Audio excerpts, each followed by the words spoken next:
اللہ روزے میں دیکھنا چاہتا ہے کہ میرا بندہ میرے کہنے پہ جو چیزیں حلال ہیں ان کو بھی چھوڑتا ہے کہ نہیں چھوڑتا. تو جب اس نے ان کو چھوڑ دیا تو پھر حرام کیوں نہیں چھوڑے گا؟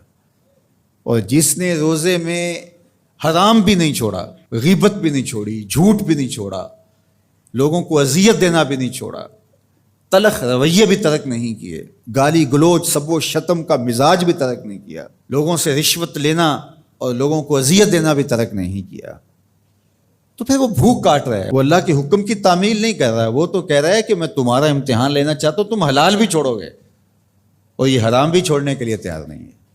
تو پھر روزہ ہی نہیں. ہم ہر سال مشق کرتے ہیں، ماہ صیام گزر جاتا ہے، پھر جہاں کھڑے ہوتے ہیں وہیں کھڑے ہوتے ہیں، جبکہ روزہ تو 1 مہینے کی ٹریننگ ہے.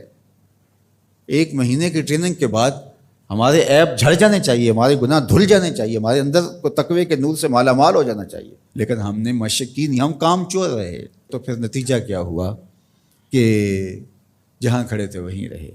کہ روزے کا مقصد اتقاء کو پیدا کرنا ہے، اور ہر وہ کام جو اللہ کی ناراضگی کا ذریعہ ہے اس کو ترک کرنے کا نام تقویٰ ہے.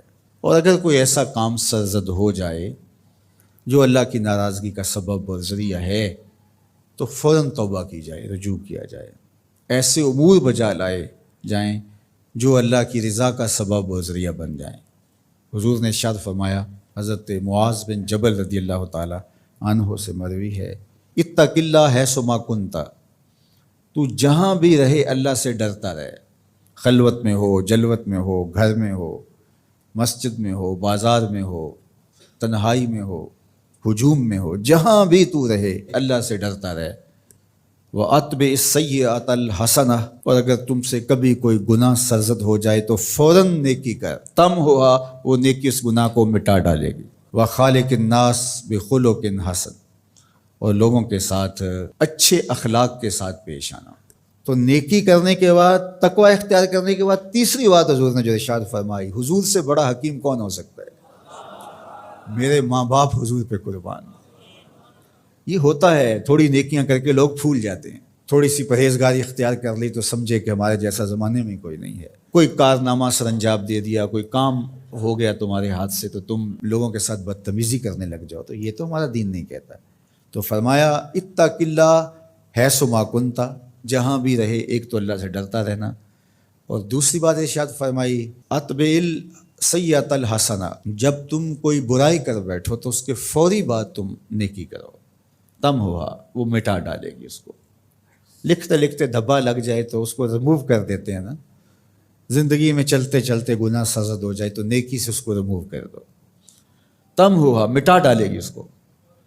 اور پھر تیسری بات فرمائی وَخَالِقِ النَّاسِ بِخُلُقٍ حَسَنٍ، لوگوں سے رویہ اچھا رکھنا، لوگوں کے ساتھ حسن سلوک سے پیش آنا، بدتمیزی کی زندگی نہ گزارنا.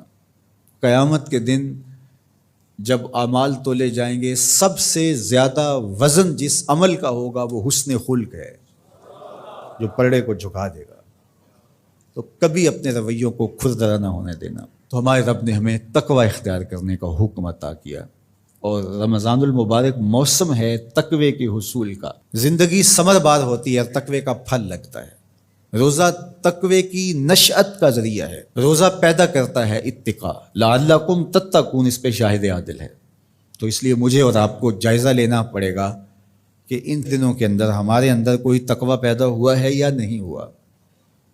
میں اپنا جائزہ لوں اور آپ اپنا اپنے اندر ہی جائزہ لیں. ہم نے بھوک کاٹی ہے، پیاس گوارا کی ہے، رات تراویح بھی پڑھتے ہیں، تو کیا کوئی فرق پڑا؟ کوئی اتقاء کا نور نصیب ہوا؟ اگر نصیب ہوا ہے تو پھر مزید کوشش کیجیے بقیہ دنوں میں مزید نور نصیب ہو اور اتقاء کے اجالے حقیقت میں ہم پالیں. اور اگر وہیں کے وہیں کھڑے ہوئے ہیں، کوئی فرق نہیں سوائے بھوک اور پیاس کاٹنے کی اور یہ ذہنی تاثر کہ ہم روزہ رکھ رہے ہیں، اس کے علاوہ ہمیں کوئی فرق نہیں ہے.